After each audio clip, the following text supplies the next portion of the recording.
पत्रकार परिषदेत आमच्या बरोबर असतात अखिल भारतीय महिला काँग्रेसच्या अध्यक्षा मॅडम अलकाजी लांबा,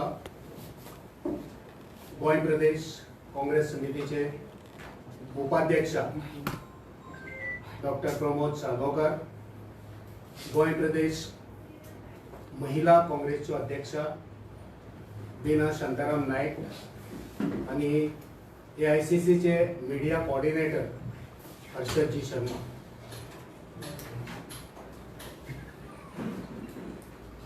पहिले आम्ही मोदी का परिवार हे फोटो तुमका हांगा तुमच्या फुड्यान दाखयता आणि मागीर अलकाजी लांबा तुमका संबोधित करतली।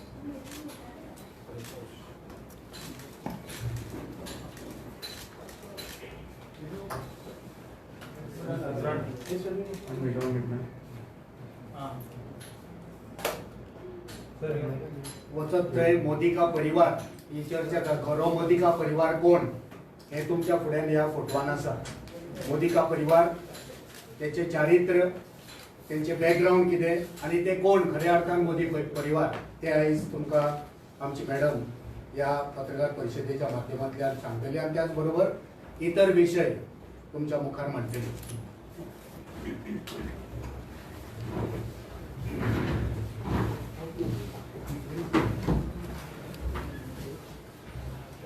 आप सभी पत्रकार साथियों को मेरा नमस्कार। 10 जनवरी को मैंने भारतीय राष्ट्रीय महिला कांग्रेस की नेशनल प्रेसिडेंट के तौर पर जिम्मेदारी संभाली। आज 110 दिन में मैंने 25 राज्यों के दौरे किए। 110 दिन में 25 राज्यों से होकर, मैं अगर कहेंगे तो जम्मू कश्मीर से केरला तक, मणिपुर से लेकर पूरा आपका छत्तीसगढ़ और ये इलाकों होकर आए। इन 25 राज्यों में 50 से अधिक महिला नारी न्याय सम्मेलन किए। हजारों बहनों से मैं मिली हूं। देश में महिलाओं के प्रति अपराध में बढ़ोतरी हुई है। खासतौर से डबल इंजन की भाजपा की सरकारों में महिलाओं के खिलाफ अपराध में और भी बढ़ोतरी हुई है। अपराधियों की हिम्मत बढ़ी हुई है। क्यों? क्योंकि सरकार बेटियों के साथ नहीं, विक्टिम के साथ नहीं, अपराधियों के साथ खड़ी है। आपके सामने उसका सबसे बड़ा उदाहरण ये पेश रखा है, मोदी का परिवार। ब्रजभूषण शरण भाजपा के सांसद हैं। साक्षी मलिक ओलंपिक में पदक जीतने वाली बेटी के यौन सेक्सुअल हैरासमेंट का मामला है। FIR नहीं होती। अमित शाह जी, दिल्ली की पुलिस FIR नहीं होने देते। सुप्रीम कोर्ट के आदेश से ब्रजभूषण शरण के खिलाफ FIR होती है, गिरफ्तारी नहीं है, चुनाव लड़ रहे हैं। संदीप सिंह हरियाणा में बीजेपी के मिनिस्टर हैं। हरियाणा पुलिस FIR नहीं कर रहे हैं। सरकार है, मिनिस्टर है, लेकिन कोर्ट के आदेश के बाद संदीप सिंह हरियाणा में मिनिस्टर के खिलाफ FIR होती। कुलदीप सिंह सेंगर भाजपा के विधायक नाबालिग बेटी के बलात्कार के दोषी करार दिए गए, उम्र कैद की सजा हुई है। राम दुलारे भाजपा के उत्तर प्रदेश से MLA हैं। अगेन नाबालिग बेटी के बलात्कार के दोषी और उम्र कैद की सजा। केंद्र में कोई और नहीं, देश के प्रधानमंत्री नरेंद्र मोदी जी। जिस शख्स के साथ दिख रहे हैं वो और कोई नहीं, BHU में, वाराणसी, जहां से प्रधानमंत्री जी आते हैं चुनकर, उस वाराणसी के BHU में पढ़ने वाली IIT की छात्रा के साथ गैंग रेप होता है और ये उनमें से एक है। इसका अरेस्ट नहीं हुआ। ये मध्य प्रदेश में लाडली बहना योजना का प्रचार कर रहे थे। आंदोलन हुआ BHU में, तब ये गिरफ्तार होते हैं। इनकी पहुंच देखिए कहां तक है इन सब की। यही नहीं, एक और मामला। कल मैं कर्नाटका बेंगलोर में थी। कर्नाटका में हासन लोकसभा सीट से सांसद हैं प्रज्वल रेवन्ना, सांसद है, भाजपा के JDS के ज्वाइंट कैंडिडेट है। एक दो नहीं, 1000 महिलाओं के साथ यौन उत्पीड़न, सेक्सुअल हरासमेंट, रेप के वीडियो, 3000 वीडियो पब्लिक में है। 3000 videos, 1000 more than women. Modi का परिवार। हासन के इस सांसद को प्रधानमंत्री नरेंद्र मोदी जी बता रहे हैं, आपका एक वोट हासन की सीट पर प्रधानमंत्री जी को वोट जाएगा। सुनिए, मैं आपको ये वीडियो दिखा रही हूं।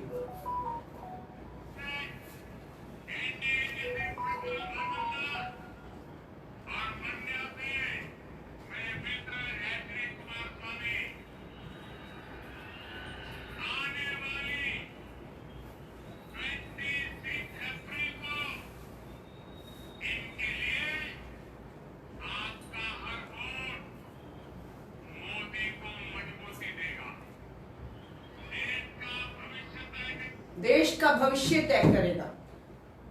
प्रज्वल रेवन्ना को एक एक वोट, और आज वो प्रज्वल रेवन्ना देश छोड़कर जर्मनी भाग गया है। एफआईआर दर्ज कर ली गई है। कर्नाटक में कांग्रेस की सरकार है, एसआईटी गठित हो गई है।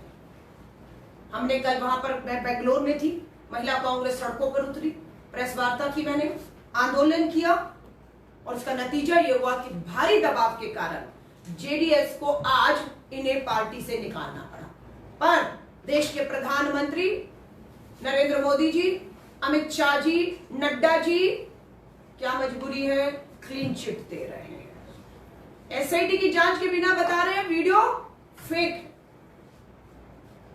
एक विक्टिम सामने आई है और हमें पूरी उम्मीद है जल्द और भी विक्टिम सामने आएंगे। मजबूरी क्या है, प्रधानमंत्री जी पूछना चाहते हैं। जेडीएस ने अपना पल्ला झाड़ दिया, आप अभी भी समर्थन कर रहे हैं, वोट मांग रहे हैं। आपका एक वोट मोदी जी को मजबूत करेगा या देश को मजबूत करेगा। ये बेटी बचाओ के नारे। यहां पर भी सिद्धि नायक शव मिलता है, पोस्टमार्टम हुआ होगा ना, क्या हुआ उस बेटी के साथ, सिद्धि नायक बुआ की बेटी के साथ। 1-2 साल नहीं, कितने साल हो गए। मुख्यमंत्री प्रमोद सावंत जी, सिद्धि नायक की मौत पर आप चुप क्यों हैं? क्या जांच हुई, कब हुई, क्या हुई, क्या सच्चाई है, तो आप देश जानना चाहता है कि आप क्या है जो छुपाने की कोशिश कर रहे हैं। कहीं आप शामिल तो नहीं है, या आपके लोग तो शामिल नहीं है कि जांच हुई तो आप लोग कहीं के भी नहीं रहेंगे। तो बेटी बचाओ के नारा देने वालों का परिवार दिखाया, क्योंकि प्रज्वल रेवन्ना पूर्व प्रधानमंत्री एचडी देवेगौड़ा के ग्रैंडसन है, खुद एमपी है, इनके पिताजी फादर एमएलए हैं। दोनों बाप बेटा सेक्सुअल हरासमेंट में एफआईआर में है कि बाप और बेटा। 5 साल एमएलए था, महिला काम के लिए जाती थी, कोई आधार कार्ड, कोई राशन कार्ड, कोई नौकरी के लिए जो भी आता था उनके साथ वो बलात्कार करता था, वीडियो बनाता था, उन्हें ब्लैकमेल करता था। ये 5 साल तक किया, और जब वीडियो सामने आई, एफआईआर हुई, एसआईटी का गठन हुआ, प्रज्वल रेवन्ना विदेश भाग गया। लेकिन मोदी जी, हम पूछना चाहते हैं कि आप जर्मनी की सरकार से बात करके इसे वापस लाएंगे, या अभी तक जो बचा रहे हैं वो बचाते रहेंगे। ये आता है। और महिलाओं के बारे में बात कर रहे हैं हम लोग। वही पूछ रही थी अपने अध्यक्ष से कि यहाँ कितनी महिला मंत्री हैं, क्योंकि महिलाओं के साथ अगर अपराध बढ़ रहा है तो कोई तो आवाज होगी विधानसभा में बोलने वाली। 3 विधायक बताई गई महिलाएं हैं, लेकिन एक भी महिला मंत्री नहीं है, क्योंकि शायद प्रमोद सावंत जी की सरकार को या मुख्यमंत्री के तौर पर ये महसूस नहीं होता, जरूरी नहीं लगता कि कोई महिला मंत्री हो, ताकि दबाव बनेगा, महिलाओं के मुद्दों पर बात करनी उनको पड़ेगी। परिवारवाद, 3 पीढ़ियां हैं जिनके साथ मोदी जी आपका रिश्ता है कर्नाटक में। एचडी देवेगौड़ा, एचडी कुमारस्वामी, उनका ये 3rd जनरेशन जो देश छोड़कर भाग गया गंभीर यौन उत्पीड़न बलात्कार के आरोपों में, हजारों एफआईआर वीडियो है। ये इनका परिवारवाद और बेटी बचाओ के नारे को खोखला साबित करता है। मैं भ्रष्टाचार के मामले पर आ रही हूँ, क्योंकि प्रधानमंत्री जी परिवारवाद, बेटी बचाओ, भ्रष्टाचार के मामले में, भ्रष्टाचार के मामले में ये सच्चाई है। गोवा के मुख्यमंत्री देश के सबसे भ्रष्ट मुख्यमंत्रियों में आज आपकी गिनती हो रही है। हम जानना चाहते हैं कि क्या मजबूरी है गोवा के लोगों के लिए बना हुआ मास्टर प्लान का ड्राफ्ट पब्लिक नहीं किया गया है। गोवा के लोगों को जानने का हक है ना कि वो गोवा का मास्टर प्लान का ड्राफ्ट क्या है, क्यों पब्लिक नहीं किया गया, पूछना चाहते हैं। क्यों सिर्फ ये ड्राफ्ट आपके मित्रों को जो चंदे से धंधा, धंधे से चंदा, इलेक्टोरल बॉन्ड में दे रहे हैं, सिर्फ ये ड्राफ्ट की जानकारी उन्हें ही है। कहां क्या प्रोजेक्ट आ रहा है, ये सिर्फ जानकारी आपके कुछ खास चंद पूंजीपति मित्रों को है। और वो लगातार जमीनें, आरोप लगा रहे हैं हम लोग, करोड़ों की जमीनें कोड़ियों के दाम खरीद रहे हैं और इसका भारी नुकसान गोवा के लोगों को भुगतना पड़ रहा है। आपके यहां पर बिरला ग्रुप अखबारों में पढ़ने पर आया, कारण कुछ भी बताया जाए, जिन उद्योगपतियों ने इन्हें इलेक्टोरल बॉन्ड में चंदा देने से मना किया, क्योंकि चंदे से धंधा, धंधे से चंदा, बिरला ग्रुप धंधा कर रहा था, चंदा नहीं दे रहा होगा। अब उसमें इन्होंने पैकअप कर लिया, बिरला ग्रुप ने अपने प्रोजेक्ट यहां से हटा ही दिए और महाराष्ट्र में जाकर लगा दिए। जब एक प्रोजेक्ट आता है तो ये उम्मीद की जाती है रोजगार आएगा, अनएम्प्लॉयमेंट खत्म होगा, और स्वाभाविक है जब कोई बड़ा प्रोजेक्ट चला जाता है तो फिर बेरोजगारी बढ़ती है। आज सच्चाई ये है कि राष्ट्र में जो नेशनल अनएम्प्लॉयमेंट रेट है, गोवा उससे 3 गुना अधिक है। जनवरी में 11.6% बेरोजगारी थी, अप्रैल 2023 में ये 15% हो गई और अब 13.7% नेशनल अनएम्प्लॉयमेंट रेट से 3 गुना अधिक बेरोजगारी है। ये खबर मैंने दिल्ली एयरपोर्ट पे इंडियन एक्सप्रेस में पढ़ी। 2 युवा हैं, उम्र जो है इनकी 29 और 27 साल है, इंजीनियरिंग की पढ़ाई की, पकोड़े नहीं तलना चाहते थे, इंजीनियर थे, नौकरी मांग रहे थे। बेरोजगारी का ये आलम है। इन दोनों भाइयों को नौकरी नहीं मिली, हताश, निराश, फ्रस्ट्रेशन में थे, गुस्से में घर में अपने आप को बंद कर लिया। खाने के लिए इनके घर में अन्न और दाना नहीं था, और जब इनकी जांच की गई तो पता लगा स्टारवेशन से, भूख से, दोनों युवा जो थे इंजीनियर, उन दोनों की मौत हो जाती है। हालात आप देख रहे हैं कितने गंभीर हो चुके हैं कि इंजीनियर पढ़े लिखे 2 युवा घर में बेरोजगारी की वजह से, स्टारवेशन, भुखमरी की वजह से मौत के मुंह में चले गए। ये सच है या झूठ है, ये तो हम हर अखबार की हेडलाइंस है, हर अखबार की, और ये पूरे देश में पढ़ी जा रही है, हर एयरपोर्ट पे अखबार। गोवा को इस तरह की घटना शर्मसार करती है और भाजपा के दावों की पोल खोलते हैं। भाजपा के दावों की हम पोल खोलते हैं। भ्रष्टाचार इतना चरम पर है, हमारे पास कुछ प्रोजेक्ट्स की, किस प्रोजेक्ट पे कितना खर्च होना चाहिए था और कितना हुआ है, उसकी कुछ जानकारियां भी आई हैं। पूछना चाहते हैं मुख्यमंत्री, ये सच है या नहीं, मोपा डेवलपमेंट प्रोजेक्ट के तहत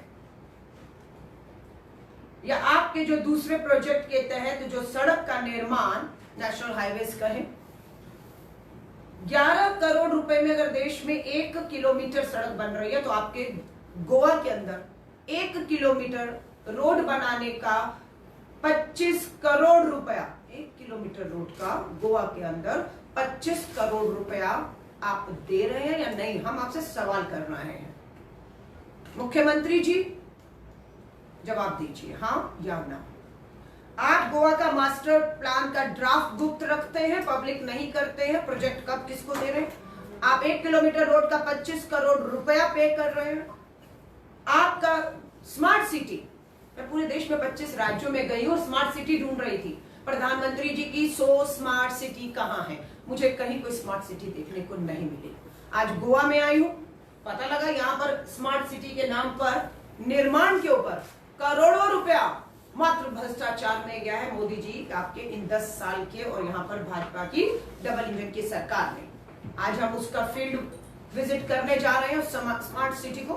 कि डबल इंजन की सरकार में एक तो स्मार्ट सिटी, गोवा बहुत छोटा सा राज्य तुलना में दूसरे राज्यों के, तो यहाँ तो बनकर तैयार हो जानी चाहिए थी, ताकि हम भी जाएं, लाइव करेंगे, पूरे देश को दिखाएंगे प्रधानमंत्री जी आपके डबल इंजन की सरकार में आपकी स्मार्ट सिटियों का क्या हाल है। वहां पर भी बताया जा रहा है हालात बदतर है और सारा जो सामान आता है और बिक जाता है भ्रष्टाचार में जा रहा है। बेरोजगारी में इंजीनियर 2 मौत के मुंह में चले गए भुखमरी से, और वहीं पर पता लगता है कि पीडब्ल्यूडी विभाग में इंजीनियर की नौकरी के लिए 30 से 40 लाख रुपया रिश्वत दी जा रही है। मैं दोबारा गोवा के मुख्यमंत्री आपको चुनौती दे रही हूं, चैलेंज कर रही हूं। आप कह रहे हैं अनएम्प्लॉयमेंट नहीं है, आप कह रहे हैं आपने रोजगार दिए, चैलेंज करके जा रहे हैं, बताइए आपने किसको कहां कहां पर कितनी नौकरियां दी, एक जानकारी खुली कर दीजिए कि ये इनके नाम है, ये इनके पते हैं, ये इनके फोन नंबर है, इनको हमने रोजगार दिया।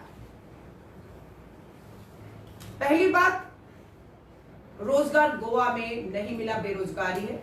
जो भी रोजगार अगर मिला है तो मुख्यमंत्री जी सिर्फ आपकी विधानसभा में, क्योंकि आप अपनी एक विधानसभा की कुर्सी को पक्का रखने के लिए जो गोवा का पूरा हक और अधिकार है नौकरियों को लेकर, वो अपनी विधानसभा तक आपने सीमित कर दिया है। सूची जिस दिन आप जारी करेंगे आप खुद बेनकाब हो जाएंगे कि सारे की सारी रोजगार आपकी विधानसभा में ही कुछ लोगों को गई है और बाकियों को रिश्वत देकर या फिर बेरोजगार रहकर इस तरह से भुखमरी में का शिकार होना पड़ रहा है। हम मांग करते हैं प्रधानमंत्री जी, भ्रष्टाचार के खिलाफ आप लड़ रहे हैं ना, कब करवाएंगे सीबीआई और ईडी की जांच, हम पूछना चाहते हैं। बड़े भ्रष्टाचार के आरोप लगे हैं, जांच स्वाभाविक है। स्मार्ट सिटी हो, मोपा डेवलपमेंटल प्रोजेक्ट्स हो, आपके मास्टर प्लान का ड्राफ्ट पब्लिक नहीं है, बड़े उद्योग आपको अगर चंदा नहीं दे रहे आपने उनको चलता कर दिया है, तो इन सब पे 1000 करोड़ के करीब, 1000 करोड़ के करीब ये पूरा गोवा के मुख्यमंत्री जी आप पर भ्रष्टाचार का आरोप है। इस 1000 करोड़ के स्कैम की जो जांच है प्रधानमंत्री जी, क्या आप सीबीआई ईडी से करवाएंगे, हम पूछना चाहते हैं। क्या है आप में इतना दम?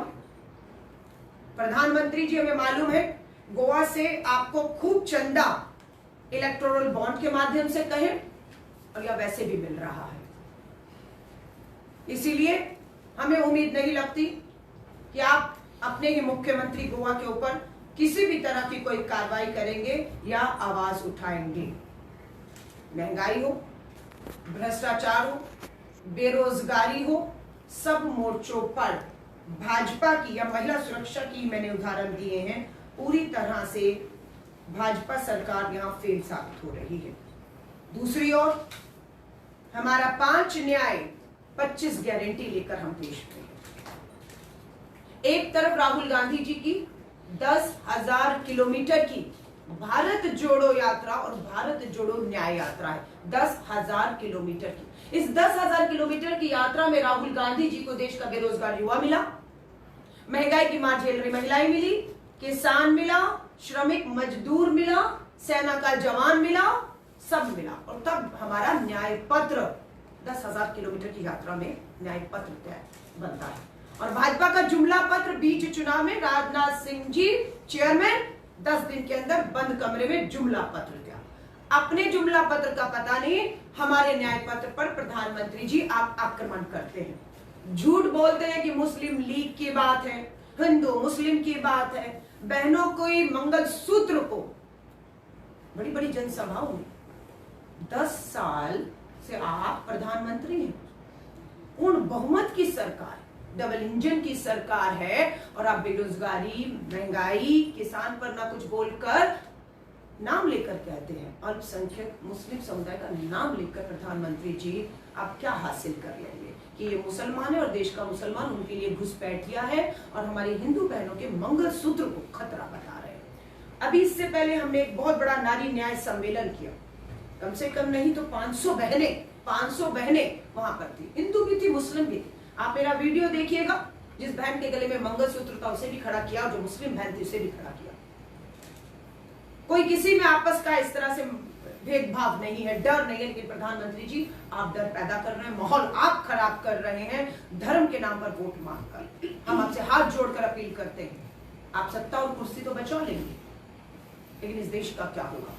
ये भाईचारे को, ये एकता को अगर आप खंडित करेंगे तो ये देश दंगों की आग में जलता आया है। जब सांप्रदायिकता हिंसे हुए हैं, मणिपुर को हम जलते हुए अभी भी 8-9 महीने से अधिक समय हो गया प्रधानमंत्री जी, मणिपुर डबल इंजन भाजपा सरकार है, चर्च जलाई जा रही है वहां पर, लेकिन आप पूरे देश में भ्रमण कर रहे हैं, लेकिन मणिपुर नहीं जा रहे, चर्चें जलाई जा रही हैं। अल्पसंख्यक मुसलमानों को नाम लेकर घुसपैठिया बताकर उनका डर बताते हैं, हमारे घोषणा पत्र में झूठी बात कर रहे हैं। हमारे राष्ट्रीय अध्यक्ष मल्लिकार्जुन खड़गे साहब ने प्रधानमंत्री जी को पत्र लिखा है, समय दीजिए, हम अपने 48 पेजेस का न्याय पत्र, जिसमें 1548 वर्ड्स है, हम आपके बीच में आकर उसे पढ़ना चाहते हैं मीडिया और पब्लिक में, ताकि आप बता पाए। और कहां मुस्लिम लीग की बात है, कहां यह बात है कि हम सारी संपत्तियां देश की बेचकर सारा हिंदुओं का, बहनों का मंगलसूत्र तक हम मुसलमानों को देते हैं। ये प्रधानमंत्री जी आपको शोभा नहीं देता है, लेकिन दुर्भाग्य है कि चुनाव आयोग भी आंख बंद कर बैठा हुआ है और इस तरह के सांप्रदायिक धार्मिक भाषण दे रहे हैं, जो प्रधानमंत्री जी के 400 सीटों के दावे को खोखला बताते हैं। मैं देश के 25 राज्यों से बताया वो कराई हूं, कहीं कोई लहर नहीं है भाजपा की, कहीं कोई 400 सीटें नहीं आ रही। मुद्दा बेरोजगारी, महंगाई, किसान, जवान, सरहद में, लद्दाख में आंदोलन हो रहा है, मणिपुर जल रहा है, अरुणाचल तक में चीन घुसकर बैठ गया, सैटेलाइट तस्वीरें आ रही हैं। प्रधानमंत्री जी कहते हैं कोई घुसा नहीं, हमने वायदा किया है, सरकार में आते ही हर गरीब परिवार की एक महिला को 1 लाख रुपया सालाना और 8,500 रुपया के करीब हम उसके बैंक खातों में हर महीने की 1 तारीख को डालकर उसे महंगाई से राहत देंगे। हम 30 लाख सरकारी पक्की नौकरियों के पद भरेंगे आते, ताकि बेरोजगारी, पढ़ा लिखा युवा भूखमरी से दम ना तोड़े, जैसे गोवा में हुआ है। हम किसान को 2022 में मोदी जी ने कहा आय दुगनी होगी, आय दुगनी नहीं हुई मोदी जी, प्रधानमंत्री जी, कर्ज दुगना हो गया हमारे अन्नदाता पर। हम वायदा करते हैं सत्ता में आते ही एमएसपी पे कानून दिया जाएगा, किसान को उसकी फसल का उचित दाम दिया जाएगा, उसका सारा कर्ज हम माफ करने जा रहे हैं। जब आप पूंजीपति मित्रों का प्रधानमंत्री जी 10 साल में 16 लाख करोड़ माफ कर देते, 16 लाख करोड़ माफ कर दिया, तो हम अपने किसान का कर्ज उसी बजट में माफ कर सकते हैं और हम करेंगे। आजादी के बाद कभी भी ऐसा नहीं हुआ कि कृषि उपकरणों पर जीएसटी टैक्स कर लगान लगाओ, लेकिन ये आपने किया प्रधानमंत्री जी। हम कृषि उपकरणों पर, खाद, बीज, ट्रैक्टर पर जीएसटी 0 करने जा रहे हैं। श्रमिक न्याय की अगर बात करूं, मनरेगा में काम करने वाला दिहाड़ी मजदूर, आज हमारा वायदा है कि नया कानून लाया जाएगा, न्यूनतम जो है मजदूरी कानून, जिसमें 400 रुपया दिहाड़ी रोज का, मनरेगा का, या देश में किसान जो है उसे देने की यहाँ पर हम बात कर रहे हैं। गिनती करो, 5 न्याय 25 गारंटी में 5वां जो है गिनती करो है, और गिनती करो में हम जातीय जनगणना कराने जा रहे हैं। इस जातीय जनगणना में जिसकी जितनी आबादी होगी, देश के संसाधनों पर, सरकारी नौकरियों पर, शिक्षण संस्थानों पर, उनका उतना हक होगा। यह हक संविधान ने उन्हें दिया है, और आज भाजपा बाबा साहब अंबेडकर के संविधान को आरएसएस के संविधान से बदलने की कोशिश कर रही है। वो लोगों के समान हक और अधिकार छीनने जा रही है। हम ये होने नहीं देंगे। हम बाबा साहब अंबेडकर के संविधान को आरएसएस के संविधान से बदलने नहीं देंगे, क्योंकि बाबा साहब अंबेडकर का संविधान महिला पुरुष में भेदभाव नहीं करता, अमीर गरीब में भेदभाव नहीं करता, जातियों में, धर्मों में भेदभाव नहीं करता। पर आरएसएस का संविधान धर्मों में, जातियों में, अमीर अमीर, गरीब गरीब में ये फर्क खाइयां उन्होंने पैदा की है। इसलिए आरएसएस का खतरनाक जहरीला संविधान इस देश पर नहीं लागू है। कोई भी कीमत उसकी हमें क्यों ना चुकानी पड़े, हम ये साफ कह देते हैं। लोकतंत्र खतरे में है, देश का संविधान खतरे में है, और देश की एकता, प्यार, भाईचारा जो है वो हमारा आज खतरे में है। मैं अंतिम गिनती कराओं के साथ साथ जिसकी जितनी आबादी उतने हक के साथ। एक और मुद्दा है, बहुत महत्वपूर्ण मुद्दा है, अग्निपथ भर्ती योजना। हमने फैसला किया है कि कांग्रेस और इंडिया अलायंस की सरकार बनते ही अग्निपथ भर्ती योजना, ठेके की 4 साल की नौकरी हम रद्द करने जा रहे हैं। सरकार कांग्रेस की आते ही सेना की पक्की भर्ती की बहाली करेगी। जो 2 लाख युवाओं ने कठिन शारीरिक मानसिक परीक्षाएं पास कर ली थी, उनको नौकरी का हक छीना, हम उन्हें नौकरियां देंगे, पक्की नौकरियां देंगे। शहीद का दर्जा छीना, हम शहीद का दर्जा देंगे। आपने कफन में शहीद से तिरंगा छीना है, अग्निपथ भर्ती योजना के नियमों में हम उसे वापस लौटाने की बात करते हैं।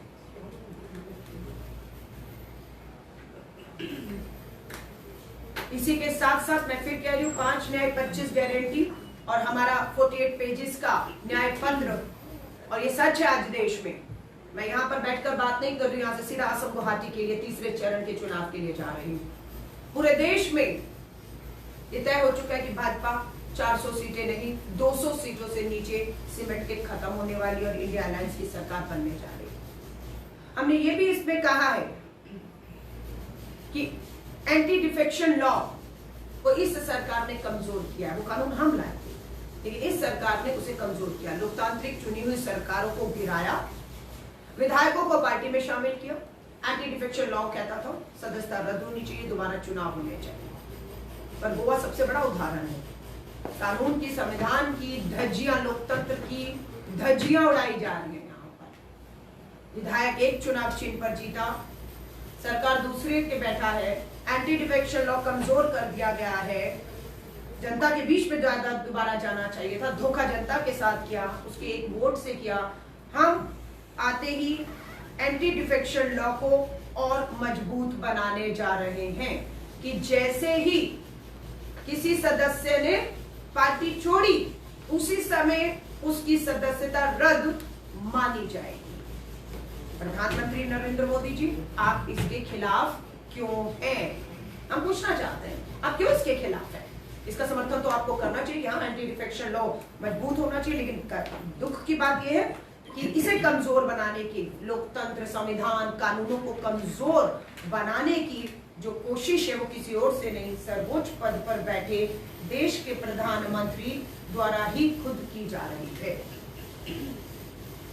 मैं आप सब पत्रकार साथियों का धन्यवाद करती हूँ, आप आए और आपके कोई भी सवाल हो मैं उनका स्वागत करती हूँ। लेकिन ये फिर कह के जा रही हूँ, गोवा के मुख्यमंत्री आप सबसे भ्रष्ट मुख्यमंत्रियों में से एक हैं।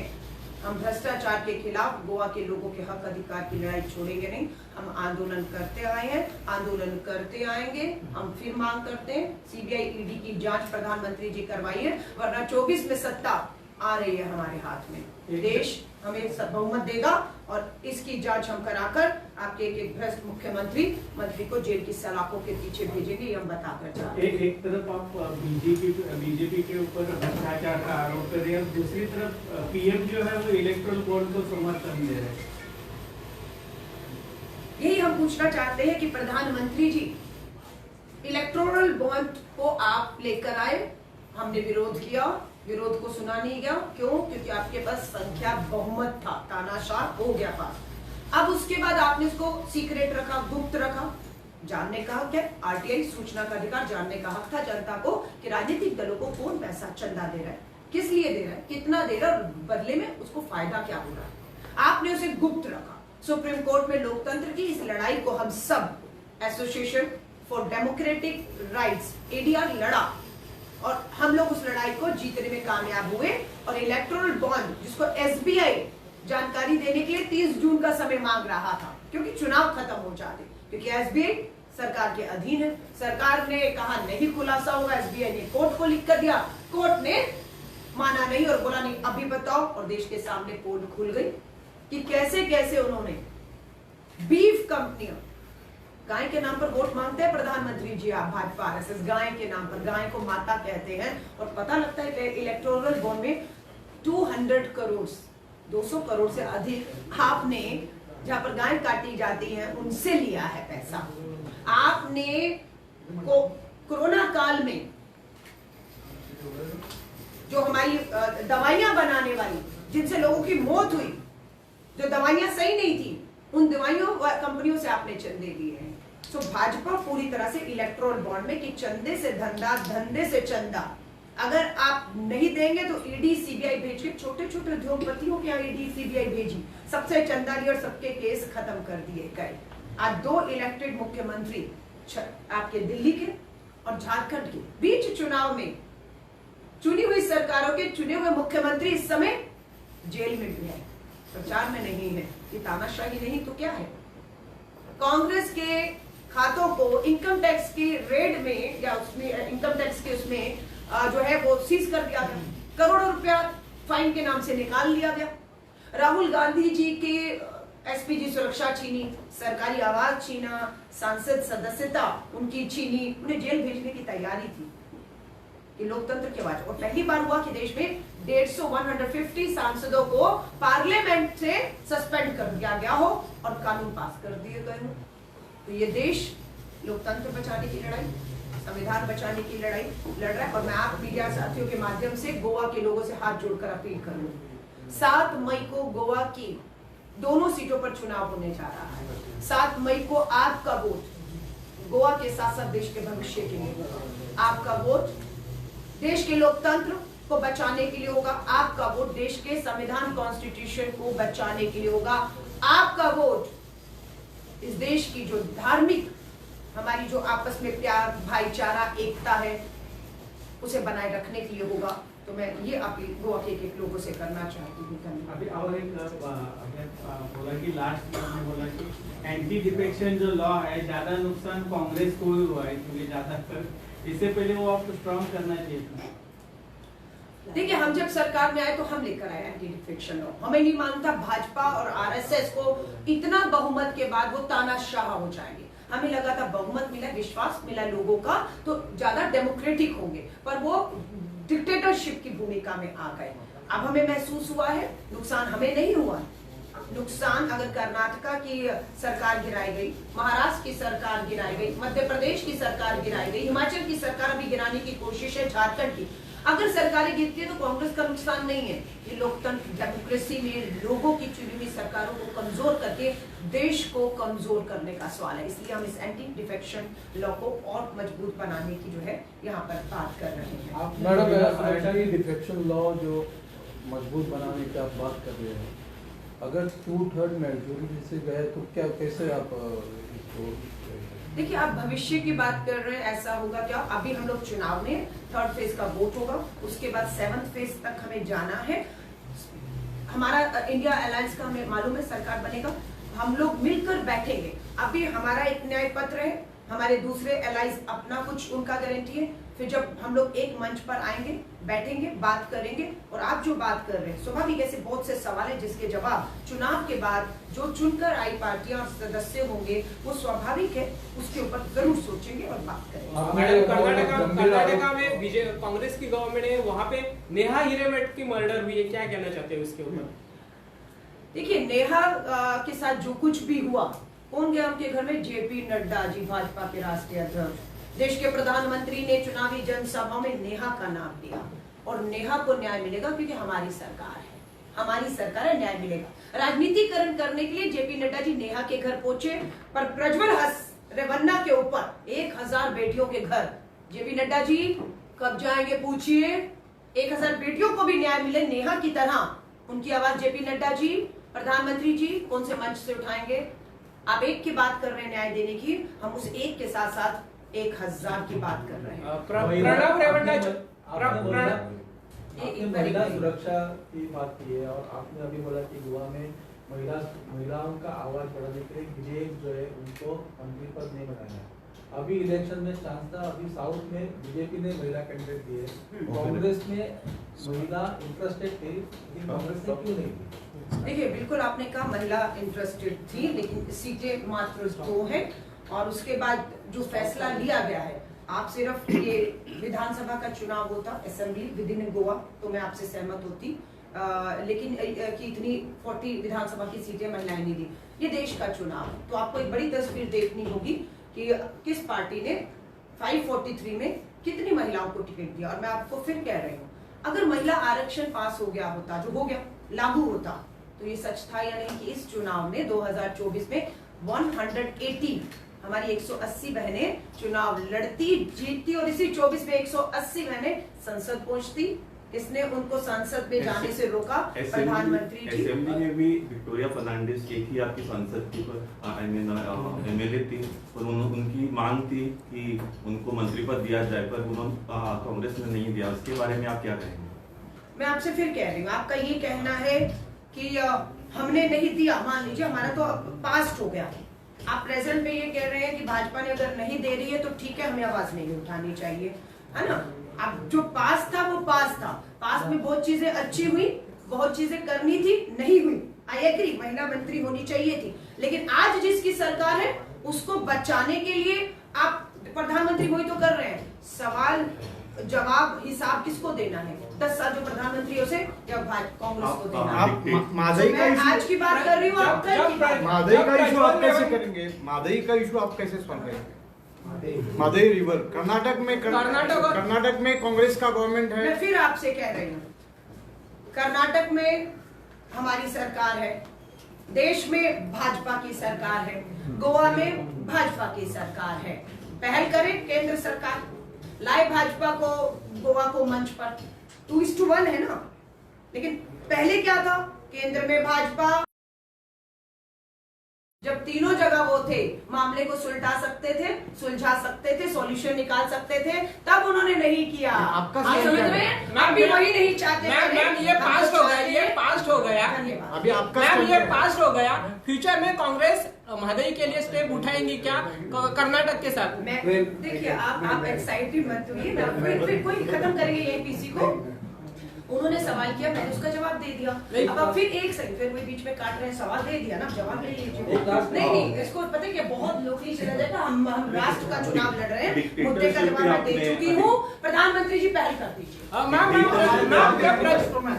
मैम जब प्रज्वल रेवन्ना की बात कर रहे हैं, तो प्रज्वल रेवन्ना इसके पहले जो कांग्रेस की अलायंस के साथ थे, अलायंस पार्टनर, जो 2019 के इलेक्शन में साथ में खड़े थे, कांग्रेस ने उसको सपोर्ट दिया था। कांग्रेस और जेडीएस अलायंस में, और जितने भी हमारा असेंबली इलेक्शन कर्नाटका कब हुआ? क्या कांग्रेस जेडीएस के साथ मिलकर लड़ी? नहीं लड़ी। ताजा बात यह है कि हमने कर्नाटक में जेडीएस के साथ गठबंधन नहीं किया, हम अकेले अपने दम पर लड़े, भाजपा की डबल इंजन की सरकार को कर्नाटका में हराया और अपनी सरकार हमने बना ली है।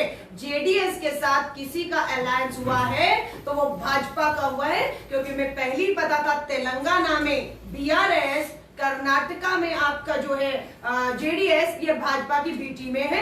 हम अपने दम पर दोनों राज्यों में लड़े और हम दोनों राज्यों में सरकार। मैडम आप जेडीएस की बात कर रहे हैं, रेवन्ना की बात कर रहे हैं।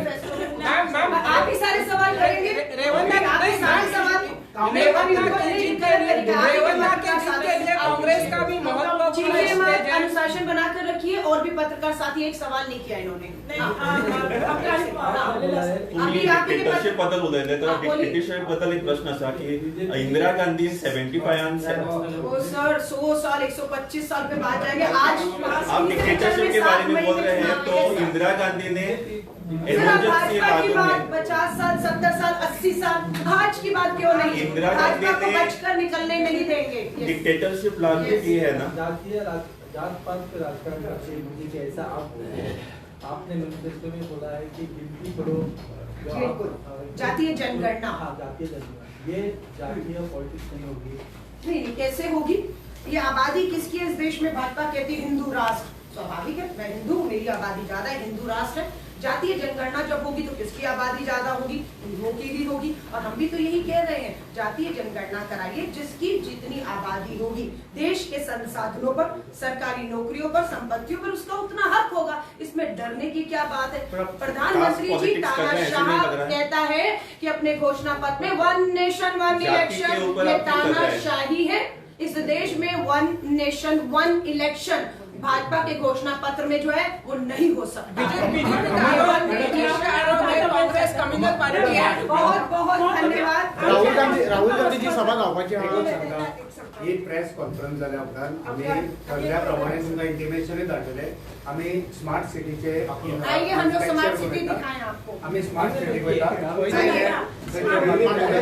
विपक्ष के चश्मे से दिखाएंगे, आपको स्मार्ट सिटी विपक्ष के चश्मे से दिखाएंगे, सत्ता का चश्मा